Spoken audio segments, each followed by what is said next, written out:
ਜਦੋਂ ਕਹਿੰਦੇ ਨੇ ਫਸਲ ਕੱਟਣ ਦਾ ਵੇਲਾ ਆਇਆ ਤਾਂ ਕਿਸੇ ਹੋਰ ਦਾ ਨੰਬਰ ਲੱਗ ਗਿਆ। ਪਹਿਲਾ ਰਿਐਕਸ਼ਨ ਕੀ ਹੈ ਜੀ? ਕਿੰਨੀਆਂ ਕੁ ਕੁੜੀਆਂ ਸਿਆਸਤ 'ਚ ਨੇ? ਆ 3 ਕੁੜੀਆਂ ਤਾਂ ਤੁਸੀਂ ਸਿੱਧੀਆਂ ਹੀ ਕੱਟ ਕੇ ਪਰੇ ਮਾਰੀਆਂ। ਤੇ ਮੈਂ ਤੈਨੂੰ ਧੱਕਾ ਸਮਝਦੀ ਹਾਂ ਸ਼ਰੇਆਮ। ਜਿਹੜੇ ਤੁਹਾਡੇ ਲੰਬੜਦਾਰ ਸੀਗੇ ਇੱਥੇ, ਜਿਹੜੇ ਤੁਹਾਡੀ ਗੱਲ ਹਾਈ ਕਮਾਂਡ ਤੱਕ ਲੈ ਕੇ ਜਾਣੀ ਸੀਗੀ, ਉਹ ਕੱਚੇ ਨਿਕਲੇ।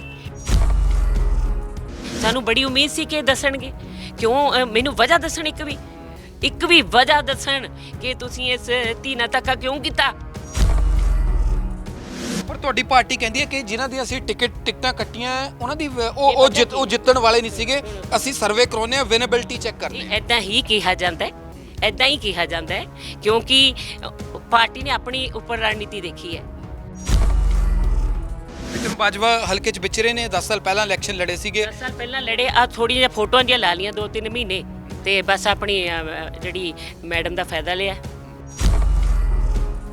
ਅਗਲਾ ਸਤਵਿੰਦਰ ਬਿੱਟੀ ਦਾ ਅਗਲਾ ਕਦਮ ਕੀ ਹੋ ਸਕਦਾ? ਕਿਉਂਕਿ ਵਰਕਰਸ ਵੀ ਇੱਥੇ ਪਹੁੰਚੇ ਹੋਏ ਨੇ, ਸਲਾਹ ਮਸ਼ਵਰਾ ਹੋਊਗਾ। ਚੋਣ ਲੜੋਗੇ ਨਹੀਂ ਲੜੋਗੇ? ਯੂਪੀ 'ਚ ਔਰਤਾਂ ਦੀ ਆਵਾਜ਼ ਬੁਲੰਦ ਕਰੀ ਜਾਂਦੀ ਹੈ। ਇੱਥੇ ਤਾਂ 3 ਔਰਤਾਂ ਦੀ ਟਿਕਟ ਕੱਟਦੀ। ਮੈਂ ਪ੍ਰਿਯੰਕਾ ਗਾਂਧੀ ਜੀ ਨੂੰ ਤੁਹਾਡੇ ਰਾਹੀਂ ਕਹਿਣਾ ਕਿ ਤੁਹਾਨੂੰ ਪਤਾ ਹੈ ਵੀ ਇਹ ਟਿਕਟਾਂ ਕਿਵੇਂ ਕੱਟੀਆਂ ਗਈਆਂ? ਦੱਸੋ ਸਾਨੂੰ। ਸਤਿ ਸ਼੍ਰੀ ਅਕਾਲ ਜੀ, ਡੇਲੀ ਪੋਸਟ ਪੰਜਾਬੀ ਤੁਸੀਂ ਵੇਖ ਰਹੇ ਹੋ। ਮੈਂ ਗਗਨ ਸ਼ੁਕਲਾ। ਇਸ ਵੇਲੇ ਅਸੀਂ ਹਲਕਾ ਸਾਹਨੇਵਾਲ ਦੇ ਵਿੱਚ ਮੌਜੂਦ ਹਾਂ ਤੇ ਸਤਵਿੰਦਰ ਬਿੱਟੀ ਜੀ ਦੇ ਘਰ ਆ। ਉਹਨਾਂ ਦੇ ਘਰ ਤੇ ਕਾਂਗਰਸ ਦਾ ਝੰਡਾ ਬੁਲੰਦ ਹੈ, ਪਰ ਜੇ ਕਾਂਗਰਸ ਪਾਰਟੀ ਦੀ ਗੱਲ ਕੀਤੀ ਜਾਵੇ ਤਾਂ ਕਾਂਗਰਸ ਪਾਰਟੀ ਵੱਲੋਂ ਸਤਵਿੰਦਰ ਬਿੱਟੀ ਦੀ ਟਿਕਟ ਕੱਟ ਕੇ ਵਿਕਰਮ ਬਾਜਵਾ, ਜੋ ਕਿ ਸਾਬਕਾ ਮੁੱਖ ਮੰਤਰੀ ਰਜਿੰਦਰ ਕੌਰ ਭੱਠਲ ਦੇ ਜਵਾਈ ਨੇ, ਉਹਨਾਂ ਨੂੰ ਟਿਕਟ ਦੇ ਦਿੱਤੀ ਗਈ ਹੈ। ਸਤਵਿੰਦਰ ਬਿੱਟੀ ਸਾਡੇ ਨਾਲ ਮੌਜੂਦ ਨੇ, ਗੱਲਬਾਤ ਕਰਦੇ ਹਾਂ। ਮੈਮ, 5 ਸਾਲ ਲਗਾਤਾਰ ਹਲਕੇ 'ਚ ਵਿਚਰਦੇ ਰਹੇ ਹੋ, ਬਤੌਰ ਹਲਕਾ ਇੰਚਾਰਜ ਕੰਮ ਕਰਿਆ। ਜਦੋਂ ਕਹਿੰਦੇ ਨੇ ਫਸਲ ਕੱਟਣ ਦਾ ਵੇਲਾ ਆਇਆ ਤਾਂ ਕਿਸੇ ਹੋਰ ਦਾ ਨੰਬਰ ਲੱਗ ਗਿਆ, ਪਹਿਲਾ ਰਿਐਕਸ਼ਨ ਕੀ ਹੈ ਜੀ? ਤੇ ਪਿਛਲੀ ਵਾਰ ਇਹਨਾਂ ਨੂੰ 10 ਸਾਲ ਪਹਿਲਾਂ ਲੜਾਇਆ ਸੀਗਾ ਆਪਣੇ ਮੈਡਮ ਭੱਠਲ ਦੇ ਜਵਾਈ ਨੂੰ। ਉਦੋਂ ਇਹ ਘੱਟੋ ਘੱਟ ਮੈਨੂੰ ਲੱਗਦਾ 28,000 ਵੋਟਾਂ ਨਾਲ ਆਈ ਥਿੰਕ ਇਹ ਹਾਰੇ ਸੀਗੇ। ਠੀਕ ਹੈ ਜੀ। ਉਸ ਤੋਂ ਬਾਅਦ ਲੜਕੀਆਂ ਨੂੰ ਚਾਂਸ ਦਿੱਤਾ ਗਿਆ, ਸਾਨੂੰ ਚਾਂਸ ਮਿਲਿਆ। ਅਸੀਂ 4,000 ਵੋਟ ਤੇ ਪਿੱਛੇ ਸੀ। ਪਰ ਸਰਕਾਰ ਬਣਨ ਨਾਲ ਮੇਰਾ ਇਹ ਫਾਇਦਾ ਹੋਇਆ ਕਿ ਸਰਕਾਰ ਬਣਨ ਨਾਲ ਮੈਨੂੰ ਮੌਕਾ ਮਿਲ ਗਿਆ 5 ਸਾਲ ਗਲੀ ਗਲੀ ਆਪਣੇ ਲੋਕਾਂ 'ਚ ਜਾਣ ਦਾ। ਮੇਰੀ ਇਹ ਪੋਜ਼ਿਟਿਵਿਟੀ ਸੀ ਕਿ ਮੈਂ ਉਹ ਮੌਕਾ ਗਵਾਇਆ ਨਹੀਂ ਸੀ। ਮੈਂ ਗਲੀ ਗਲੀ ਗਈ ਔਰ ਜਿੰਨੇ ਜੋ ਕੰਮ ਮੈਂ ਕਹਿੰਦੀ ਹਾਂ ਪਿਛਲੇ 40 ਸਾਲਾਂ 'ਚ ਨਹੀਂ ਹੋਇਆ, ਅੱਜ ਸਾਹਨੇਵਾਲ ਹਲਕੇ 'ਚ ਉਹ ਕੰਮ ਹੋਏ ਹੈ ਜੀ। ਹੀਰੋ ਸਾਈਕਲ ਇੰਡਸਟਰੀ ਆਈ, ਸਾਡੀਆਂ ਮੇਨ ਰੋਡਸ ਆ ਲਾ ਲਓ, ਸਾਹਨੇਵਾਲ ਵਾਲੀ ਜੀ ਲਾ ਲਓ, 33 ਫੁੱਟਾ ਰੋਡ। ਕਿਉਂਕਿ ਮੈਂ ਫਿਰਦੀ ਸੀ, ਮੈਨੂੰ ਲੋਕ ਦੱਸਦੇ ਸੀ ਇੱਥੇ ਕੰਮ ਹੋਣ ਵਾਲਾ, ਉੱਥੇ ਜਾ ਕੇ ਕਰਵਾਇਆ। ਔਰ ਅੱਜ ਕੋਈ ਛੋਟੀ ਇਲੈਕਸ਼ਨ ਜਿਹੜੀ ਮੇਰੀ ਸਲਾਹ ਨਾਲ ਹੋਈ, ਸਾਰੀਆਂ ਜਿੱਤੇ। ਅੱਜ ਤੋਂ 3 ਸਾਲ ਪਹਿਲਾਂ ਇੱਕ ਛੋਟੀ ਇਲੈਕਸ਼ਨ ਹੋਈ ਸੀ, ਉੱਥੇ ਸਾਡੇ ਕੌਂਸਲਰ ਬੁੱਧੂਰਾਮ ਜੀ ਦੀ ਡੈਥ ਹੋ ਗਈ ਸੀ ਜੀ। ਤੇ ਉੱਥੇ ਮੈਂ ਜਾਖੜ ਸਾਹਿਬ ਨੂੰ ਜਾ ਕੇ ਦੱਸਿਆ ਸੀ ਕਿ ਇਹ ਬੰਦਾ ਤੁਸੀਂ ਇੱਕ ਸਹੀ, ਮੈਨੂੰ ਲੋਕਾਂ ਨੇ ਦੱਸਿਆ, ਇਹਨੂੰ ਆਪਾਂ ਲੜਾ ਸਕਦੇ ਹਾਂ। ਅਸੀਂ ਆ ਪਿੱਛੇ ਰੈਲੀ ਕਰਾਈ ਹੈ ਪਿਛਲੇ ਮਹੀਨੇ, 10,000 ਬੰਦਾ ਆਮ ਆ ਕੇ ਤੁਹਾਡੇ ਨਾਲ ਖੜ ਗਿਆ, ਕਿਉਂਕਿ ਲੋਕ ਤੁਹਾਨੂੰ ਪਿਆਰ ਕਰਦੇ ਆ। ਲੋਕਾਂ ਨੂੰ ਪਤਾ ਸੀ ਵੀ ਇਹ ਕੰਮ ਸਹੀ ਕਰ ਰਹੇ ਆ, ਕਿਉਂਕਿ ਜਿਹੜੀਆਂ ਬੇਟੀਆਂ ਨੇ ਜੀ, ਤੁਸੀਂ ਤਾਂ ਕਹਿੰਦੇ ਅਸੀਂ ਬੇਟੀਆਂ ਨੂੰ ਅੱਗੇ ਲੈ ਕੇ ਆ ਰਹੇ। ਬੇਟੀਆਂ ਰਾਜਨੀਤੀ ਨਹੀਂ ਕਰਦੀਆਂ, ਬੇਟੀਆਂ ਨੇ ਤਾਂ ਸਮਰਪਿਤ ਇੱਕ ਭਾਵਨਾ ਹੁੰਦੀ ਹੈ। ਅੱਜ ਤੁਸੀਂ ਤਾਂ ਉਹੀ ਕਿੰਨੀਆਂ ਕੁ ਕੁੜੀਆਂ ਸਿਆਸਤ 'ਚ ਨੇ? ਆ 3 ਕੁੜੀਆਂ ਤਾਂ ਤੁਸੀਂ ਸਿੱਧੀਆਂ ਹੀ ਕੱਟ ਕੇ ਪਰੇ ਮਾਰੀਆਂ। ਤਾਂ ਮੈਂ ਤੈਨੂੰ ਧੱਕਾ ਸਮਝਦੀ ਹਾਂ ਸ਼ਰੇਆਮ। ਨਹੀਂ, ਮੈਂ ਤੁਸੀਂ ਕਹਿੰਦੇ ਹੋ ਤੁਸੀਂ ਵਿਰੋਧੀ ਪਾਰਟੀ ਨੂੰ ਜ਼ਿੰਮੇਵਾਰ ਠਹਿਰਾ ਰਹੇ ਹੋ, ਪਰ ਨਵਜੋਤ ਸਿੰਘ ਸਿੱਧੂ ਇੱਥੇ ਪਹੁੰਚਦੇ ਨੇ, ਮੁੱਖ ਮੰਤਰੀ ਚਰਨਜੀਤ ਸਿੰਘ ਚੰਨੀ ਨਾਲ ਤੁਹਾਡੀ ਮੋਰਿੰਡੇ ਮੀਟਿੰਗ ਹੁੰਦੀ ਹੈ, ਮੈਂ ਉੱਥੇ ਸੀਗਾ।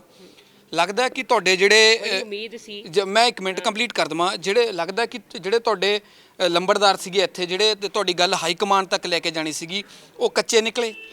ਦੇਖੋ, ਮੈਂ ਇਹ ਸੋਚਦੀ ਹਾਂ ਕਿ ਲੋਕਾਂ ਦਾ ਭਰੋਸਾ ਹੁੰਦਾ। ਇੱਦਾਂ ਹੀ ਮੇਰਾ ਭਰੋਸਾ ਸੀ ਮੇਰੇ ਲੀਡਰਸ ਜਿਹੜੇ ਪੰਜਾਬ ਦੇ ਆ ਕਿ ਇਹ ਸਹੀ ਆਵਾਜ਼ ਮੇਰੀ ਉੱਪਰ ਤੱਕ ਲੈ ਕੇ ਜਾਣਗੇ। ਇਹ ਤਾਂ ਹੁਣ ਇਹਨਾਂ ਨੇ ਦੇਖਣਾ। ਜੇ ਮੈਂ ਆਪਣੇ ਲੋਕਾਂ ਦੀ ਸਹੀ ਆਵਾਜ਼ ਤੁਹਾਡੇ ਤੱਕ ਜਾਂ ਆਪਣੇ ਹਾਈ ਕਮਾਂਡ 'ਚ ਨਹੀਂ ਦੱਸੂਗੀ, ਉਹ ਤਾਂ ਮੇਰੀ ਕਮਜ਼ੋਰੀ ਹੈ। ਮੈਨੂੰ ਦੱਸਣਾ ਚਾਹੀਦਾ। ਸਾਨੂੰ ਬੜੀ ਉਮੀਦ ਸੀ ਕਿ ਦੱਸਣਗੇ। ਕਿਉਂ ਮੈਨੂੰ ਵਜ੍ਹਾ ਦੱਸਣ, ਇੱਕ ਵੀ ਵਜ੍ਹਾ ਦੱਸਣ ਕਿ ਤੁਸੀਂ ਇਸ ਧੀ ਨਾਲ ਧੱਕਾ ਕਿਉਂ ਕੀਤਾ। ਕੋਈ ਤਾਂ ਵਜ੍ਹਾ ਤਾਂ ਕੋਈ ਹੋਣੀ ਚਾਹੀਦੀ ਹੈ ਨਾ, ਕਿ ਅਸੀਂ ਆਪਣਾ ਜਿਹੜਾ ਇਹ ਚੇਂਜ ਕਰਨਾ, ਇੱਥੋਂ ਦਾ ਜੋ ਸਿਸਟਮ ਹੈ, ਉਹਦੀ ਵਜ੍ਹਾ ਦੱਸ ਦਿਓ ਬਸ ਮੈਨੂੰ। ਮੈਮ, ਤੁਸੀਂ ਭਾਵੁਕ ਹੋ ਰਹੇ ਹੋ, ਪਰ ਕੁੜੀਆਂ ਇੰਨੀਆਂ ਕਮਜ਼ੋਰ ਨਹੀਂ ਹੁੰਦੀਆਂ, ਹਿੰਮਤ ਹੋਣੀ ਚਾਹੀਦੀ। ਨਹੀਂ, ਹਿੰਮਤ ਬਹੁਤ ਹੈ। ਹਿੰਮਤ ਕਰਕੇ ਆ 6 ਸਾਲ ਕੱਢੇ ਹੈ। ਪਰ ਤੁਹਾਡੀ ਪਾਰਟੀ ਕਹਿੰਦੀ ਹੈ ਕਿ ਜਿਨ੍ਹਾਂ ਦੀ ਅਸੀਂ ਟਿਕਟਾਂ ਕੱਟੀਆਂ ਉਹਨਾਂ ਦੀ ਉਹ ਜਿੱਤਣ ਵਾਲੇ ਨਹੀਂ ਸੀਗੇ, ਅਸੀਂ ਸਰਵੇ ਕਰਾਉਂਦੇ ਆ, ਵਿਨੇਬਿਲਿਟੀ ਚੈੱਕ ਕਰਦੇ ਆ। ਇੱਦਾਂ ਹੀ ਕਿਹਾ ਜਾਂਦਾ ਹੈ, ਇੱਦਾਂ ਹੀ ਕਿਹਾ ਜਾਂਦਾ ਹੈ, ਕਿਉਂਕਿ ਪਾਰਟੀ ਨੇ ਆਪਣੀ ਉੱਪਰ ਰਣਨੀਤੀ ਦੇਖੀ ਹੈ। ਪਾਰਟੀ ਨੇ ਕੋਈ ਲੋਕਲ ਲੈਵਲ 'ਤੇ ਨਹੀਂ ਦੇਖਿਆ ਹੈਗਾ। 10 ਸਾਲ ਪਹਿਲਾਂ ਜਿਹੜਾ ਬੰਦਾ ਲੋਕਾਂ ਨੇ ਦੇਖਿਆ ਸੀ, 10 ਸਾਲ 'ਚ ਬੱਚੇ ਜਵਾਨ ਹੋ ਗਏ। ਅੱਜ ਗਲੀ ਗਲੀ ਲੋਕ ਬਿੱਟੀ ਨੂੰ ਮਿਲੇ ਆ। ਅੱਜ ਦੀ ਪੋਜੀਸ਼ਨ ਦੀ ਗੱਲ ਕਰੋ, 10 ਸਾਲ ਪਹਿਲਾਂ ਵਾਲਾ ਬੰਦਾ ਤੁਸੀਂ ਅੱਜ ਖੜਾ ਕਰ ਦਿਓ, ਤੁਹਾਡੀ ਤਾਂ ਸ਼ਕਲ ਬਦਲ ਜੂ 10 ਸਾਲ 'ਚ। ਤੁਹਾਨੂੰ ਤਾਂ ਲੋਕਾਂ ਨੇ ਨਹੀਂ ਪਛਾਣਨਾ। ਵਿਕਰਮ ਬਾਜਵਾ ਹਲਕੇ 'ਚ ਵਿਚਰੇ ਨੇ, 10 ਸਾਲ ਪਹਿਲਾਂ ਇਲੈਕਸ਼ਨ ਲੜੇ ਸੀਗੇ। 10 ਸਾਲ ਪਹਿਲਾਂ ਲੜੇ, ਆ ਥੋੜ੍ਹੀਆਂ ਜਿਹੀਆਂ ਫੋਟੋਆਂ ਦੀਆਂ ਲਾ ਲਈਆਂ 2-3 ਮਹੀਨੇ, ਤੇ ਬਸ ਆਪਣੀ ਜਿਹੜੀ ਮੈਡਮ ਦਾ ਫਾਇਦਾ ਲਿਆ। ਕੀ ਲੱਗਦਾ ਤੁਹਾਨੂੰ ਕਿ ਕਿਹੜੀ ਚੀਜ਼ ਦਾ ਫਾਇਦਾ ਲੈ ਗਏ? ਫਾਇਦਾ ਜੀ ਉਹਨਾਂ ਦੀ ਸੱਸ ਪੁਰਾਣੇ ਹੈਗੇ ਆ ਜੀ, ਉਹ ਉਹਨਾਂ ਨੇ ਕਿਹਾ ਹੋਣਾ 2 ਟਿਕਟਾਂ। ਮੈਂ ਤਾਂ ਹੈਰਾਨ ਆ, ਇੱਕ ਜੰਗ ਲੜਨੀ ਔਖੀ ਹੈ ਇੱਕ ਇਲਾਕੇ ਦੀ, ਘਰ 'ਚ ਇੱਕੋ ਹੀ ਲੀਡਰ ਹੁੰਦਾ, ਇਹ ਹੁਣ 2 ਜੰਗਾਂ ਕਿਵੇਂ ਲੜਨਗੇ? ਲਹਿਰਾ ਗਾਗਾ ਤਾਂ ਪਹਿਲਾਂ ਹੀ ਹਾਰੇ ਬੈਠੇ ਆ। ਦੱਸੋ ਮੈਨੂੰ। ਸਿੱਧੂ ਕਹਿੰਦੇ ਸੀ 2 ਟਿਕਟਾਂ ਨਹੀਂ ਮਿਲਣਗੀਆਂ। ਇਹ ਲੱਗਦਾ ਕਿ ਇੱਕ ਹਾਈ ਕਮਾਂਡ ਦੀ ਜਾਂ ਤੁਹਾਡੇ ਲੀਡਰ ਨੇ ਜਿਹੜੇ ਉਹਨਾਂ ਦੀ ਕਹਿਣੀ ਔਰ ਕਥਨੀ 'ਚ ਫਰਕ ਹੈ? ਇਹ ਤਾਂ ਹੁਣ ਲੋਕ ਦੱਸਣਗੇ ਜੀ। ਜੇ ਹੁਣ ਆਪਾਂ ਆਹ ਗੱਲਾਂ ਨਹੀਂ ਤੁਸੀਂ ਹਾਈ ਕਮਾਂਡ ਨੂੰ ਦੱਸੀਆਂ ਸਹੀ ਫੈਸਲੇ ਹੋਣ 'ਚ, ਮੈਂ ਇਹ ਸਮਝਦੀ ਹਾਂ ਇੱਥੇ ਸਾਡਾ ਨੁਕਸਾਨ ਹੋਇਆ, ਸਾਡੀ ਪਾਰਟੀ ਦਾ ਨੁਕਸਾਨ ਹੋਇਆ। ਕਾਂਗਰਸ ਪਾਰਟੀ ਅੱਜ ਅਸੀਂ ਜਿੱਤਣ ਦੇ ਕਿਨਾਰੇ ਸੀ। ਲੋਕ ਇਮੋਸ਼ਨਲੀ ਜੁੜੇ ਹੁੰਦੇ ਆ, ਲੀਡਰ ਲੋਕ ਬਣਾਉਂਦੇ ਆ, ਨਾ ਕਿ ਕੋਈ ਹੋਰ ਬਣਾਉਂਦਾ। ਤੁਸੀਂ ਕਿਸੇ ਉਹਦੇ ਮੁਹਤਾਜ ਨਹੀਂ ਹੈਗੇ ਇੰਟਰੋਡਿਊਸ ਹੋਣ ਦੇ, ਤੁਸੀਂ ਸੈਲੀਬ੍ਰਿਟੀ ਹੋ। ਲੱਗਦਾ ਨਹੀਂ ਕਾਂਗਰਸ ਪਾਰਟੀ ਤੋਂ ਗਲਤੀ ਹੋਗੀ? ਕਿਉਂਕਿ ਸੱਤਾ 'ਚ ਐਵੇਂ ਤਾਂ ਪ੍ਰਾਪਤੀ ਹੋ ਨਹੀਂ ਸਕਦੀ। ਇਹ ਤਾਂ ਸਿਆਸਤ ਫਿਰ ਹੋਈ ਹੈ, ਸਾਡੇ ਨਾਲ ਧੱਕਾ ਹੋਇਆ ਸਾਰੀਆਂ ਕੁੜੀਆਂ ਨਾਲ, ਮੈਂ ਸ਼ਰੇਆਮ ਕਹਿ ਰਹੀ ਹਾਂ। ਅਗਲਾ ਸਤਵਿੰਦਰ ਬਿੱਟੀ ਦਾ ਅਗਲਾ ਕਦਮ ਕੀ ਹੋ ਸਕਦਾ? ਕਿਉਂਕਿ ਵਰਕਰਸ ਵੀ ਇੱਥੇ ਪਹੁੰਚੇ ਹੋਏ ਨੇ, ਸਲਾਹ ਮਸ਼ਵਰਾ ਹੋਊਗਾ। ਚੋਣ ਲੜੋਗੇ ਨਹੀਂ ਲੜੋਗੇ? ਦੇਖੋ, ਮੈਂ ਇਹ ਸਮਝਦੀ ਹਾਂ ਕਿ ਜਿਹੜੇ ਹਾਲਾਤ ਨੇ ਉਹ ਪਰਮਾਤਮਾ ਬਣਾਉਂਦੇ ਆ। ਮੇਰੇ ਹਾਲਾਤ ਜ਼ਿੰਦਗੀ ਦੇ, ਮੈਂ ਇਸ ਘਰ 'ਚ ਵਿਆਹ ਕੇ ਆਈ, ਇਹ ਕਾਂਗਰਸ ਨਾਲ ਜੁੜਿਆ ਪਰਿਵਾਰ ਸੀਗਾ, ਹਾਂਜੀ, ਤੇ ਮੈਂ ਡਟ ਕੇ ਆਪਣੀ ਇੱਥੇ ਜੌਬ ਵਾਂਗੂ ਮੈਂ ਸਿਆਸਤ ਕੀਤੀ ਹੈ। ਤੇ ਅਗਲਾ ਜੋ ਮੇਰਾ ਜੋ ਡੈਸਟਨੀ ਹੈ, ਇਹ ਮੇਰੇ ਪਰਮਾਤਮਾ ਨੇ ਲਿਖਣੀ ਹੈ। ਇਹ ਤਾਂ ਰੱਬ ਜਾਣਦਾ ਕਿ ਉਹਨੇ ਬਿੱਟੀ ਤੋਂ ਕੀ ਕਰਾਉਣਾ ਹੈ, ਕਿਉਂਕਿ ਰੱਬ ਸਾਰੇ ਲੋਕਾਂ ਦੇ ਅੰਦਰ ਹੈ। ਲੋਕ ਹੀ ਫੈਸਲਾ ਕਰਦੇ ਆ ਕਿ ਕੌਣ ਕਿਹਨੂੰ ਕਿੱਥੇ ਰੱਖਣਾ ਹੈ। ਸੋ ਮੈਂ ਆਪਣੇ ਪਰਮਾਤਮਾ 'ਤੇ ਇੰਨਾ ਵਿਸ਼ਵਾਸ ਕਰਦੀ ਹਾਂ, ਮੈਂ ਸਮਝਦੀ ਹਾਂ ਉਹ ਜੋ ਰਸਤਾ ਮੈਨੂੰ ਦਿਖਾਉਣਗੇ ਉਹ 'ਤੇ ਤੁਰਨਾ ਹੈ ਬਸ। ਕਾਂਗਰਸ ਦੀ ਗੱਲ ਕਰ ਲੈਂਦੇ ਆ ਹੁਣ। ਉਮੀਦਵਾਰ ਐਲਾਨ ਦਿੱਤਾ ਗਿਆ ਹੈ, ਕਾਂਗਰਸ ਪਾਰਟੀ 'ਚ ਆਪਣਾ ਭਵਿੱਖ ਕਿਵੇਂ ਦੇਖਦੇ ਹੋ? ਕਿਉਂਕਿ ਜੇ ਦੇਖਿਆ ਜਾਵੇ ਉਮੀਦਵਾਰ ਹੋ ਗਿਆ, ਤੁਹਾਡਾ ਇੱਕ ਚੈਪਟਰ ਇੱਥੇ। ਗੱਲ ਸੁਣੋ, ਅਸੀਂ ਕੋਈ ਸਿਆਸੀ ਨਹੀਂ ਹੈਗੇ, ਅਸੀਂ ਤਾਂ ਸਹੀ ਚੱਲਣ ਵਾਲੇ ਬੰਦੇ ਆ। ਸਹੀ ਦੀ ਹੀ ਲੋੜ ਹੈ ਅੱਜ ਪੰਜਾਬ ਨੂੰ। ਅੱਜ ਜੇ ਅਸੀਂ ਜੇ ਸਾਡੇ ਲੀਡਰ ਸਾਡੀਆਂ ਗੱਲਾਂ ਹੀ ਨਹੀਂ ਉੱਪਰ ਪਹੁੰਚਾ ਸਕੇ, ਕੱਲ ਨੂੰ ਬਹੁਤ ਮੁੱਦੇ ਆਣੇ ਹੈ ਜਿਹੜੇ ਉੱਪਰ ਸਹੀ ਜਾਣੇ ਚਾਹੀਦੇ ਹੈ। ਹਾਂਜੀ, ਕਿਵੇਂ ਲੜਾਈ ਲੜੋਗੇ ਤੁਸੀਂ? ਸੈਂਟਰ ਨੂੰ ਜਾ ਕੇ ਦੱਸਣਾ ਹੁੰਦਾ ਹੈ ਵੀ ਸਾਡੇ ਇਲਾਕੇ ਦੀ ਆਹ ਮੁਸ਼ਕਲ ਹੈ ਜੀ। ਜੇ ਅਸੀਂ ਸੈਂਟਰ ਨੂੰ ਸਹੀ ਨਹੀਂ ਦੱਸਾਂਗੇ ਤਾਂ ਅਸੀਂ ਕਿਵੇਂ ਲੀਡਰ ਬਣਾਂਗੇ? ਲੋਕ ਸਾਡੇ ਨਾਲ ਚੱਲਣਗੇ? ਦੱਸੋ ਮੈਨੂੰ। ਲੱਗਦਾ ਕਿ ਸਤਵਿੰਦਰ ਬਿੱਟੀ ਸਿਆਸਤ ਦਾ ਸ਼ਿਕਾਰ ਹੋ ਗਏ? ਇਹ ਸਿਆਸਤ ਦੇ ਤਜਰਬੇ ਦੀ ਘਾਟ ਮੰਨਦੇ ਹੋ? ਕੋਈ ਗੱਲ ਨਹੀਂ, ਸਿਆਸਤ ਦਾ ਸ਼ਿਕਾਰ ਨਹੀਂ ਹੁੰਦਾ। ਸਿਆਸਤ 'ਚ ਹਾਂ ਮੈਂ ਹੈਗੀ ਹਾਂ, ਸਿਆਸਤ 'ਚ ਮੈਂ ਰੋਜ਼ ਰਹਿਣਾ ਔਰ ਰਹੂੰਗੀ, ਔਰ ਮੇਰਾ ਰਸਤਾ ਵੀ ਬਣ ਜਾਣਾ। ਇਹ ਤਾਂ ਪਰਮਾਤਮਾ ਬਣਾਉਂਦਾ ਰਸਤਾ। ਕੋਈ ਟਿਕਟ ਰਾਤ ਦੀ ਐਲਾਨ ਹੋਈ, ਕੁਝ ਤਾਂ ਗੱਲਾਂ ਹੋਣੀਆਂ ਹੀ ਹੈ ਕਿ ਹੁਣ ਮੇਰਾ ਇੱਥੇ ਤੁਹਾਡੇ ਵਾਲੇ ਲੀਡਰ ਕਹਿੰਦੇ ਨੇ ਕਿ ਸਾਡਾ ਦਮ ਘੁੱਟਦਾ। ਤੁਸੀਂ ਤਾਂ ਲੋਕਾਂ ਦੀ ਸਿਆਸਤ ਦੇਖਦੇ ਹੋ, ਮੈਂ ਅਕਾਲ ਪੁਰਖ ਦੀ ਦੇਖਦੀ ਹਾਂ। ਤੁਸੀਂ ਤਾਂ ਜਿਹੜਾ ਬੰਦੇ ਕਰ ਰਹੇ ਹੋ ਉਹਨਾਂ ਦੀਆਂ ਗੱਲਾਂ ਕਰ ਰਹੇ ਹੋ, ਮੈਂ ਉਹਦੀ ਦੇਖਦੀ ਹਾਂ। ਉਹਦਾ ਹੁਕਮ ਹੁੰਦਾ, ਬੰਦੇ ਦੇ ਹੱਥ 'ਚ ਕੁਝ ਹੁੰਦਾ ਨਹੀਂ। ਉਹ ਨਹੀਂ ਸਥਿਤੀਆਂ ਬਣਾਉਣੀਆਂ, ਜਿਸ ਤਰ੍ਹਾਂ ਮੇਰਾ ਪਰਮਾਤਮਾ ਮੈਨੂੰ ਸਮਝ ਬਖਸ਼ੂਗਾ ਉਸ ਤਰ੍ਹਾਂ ਮੈਂ ਅੱਗੇ ਵਧੂੰ। ਪ੍ਰਿਯੰਕਾ ਗਾਂਧੀ ਕਹਿੰਦੇ ਨੇ ਕਿ ਔਰਤਾਂ ਨੂੰ ਅੱਗੇ ਆਉਣਾ ਚਾਹੀਦਾ। ਯੂਪੀ 'ਚ ਔਰਤਾਂ ਦੀ ਆਵਾਜ਼ ਬੁਲੰਦ ਕਰੀ ਜਾਂਦੀ ਹੈ। ਇੱਥੇ ਤਾਂ 3 ਔਰਤਾਂ ਦੀ ਟਿਕਟ ਕੱਟਤੀ। ਮੈਂ ਪ੍ਰਿਯੰਕਾ ਗਾਂਧੀ ਜੀ ਨੂੰ ਤੁਹਾਡੇ ਰਾਹੀਂ ਕਹਿਣਾ ਕਿ ਤੁਹਾਨੂੰ ਪਤਾ ਵੀ ਇਹ ਟਿਕਟਾਂ ਕਿਵੇਂ ਕੱਟੀਆਂ ਗਈਆਂ? ਦੱਸੋ ਸਾਨੂੰ ਕੀ ਵਜ੍ਹਾ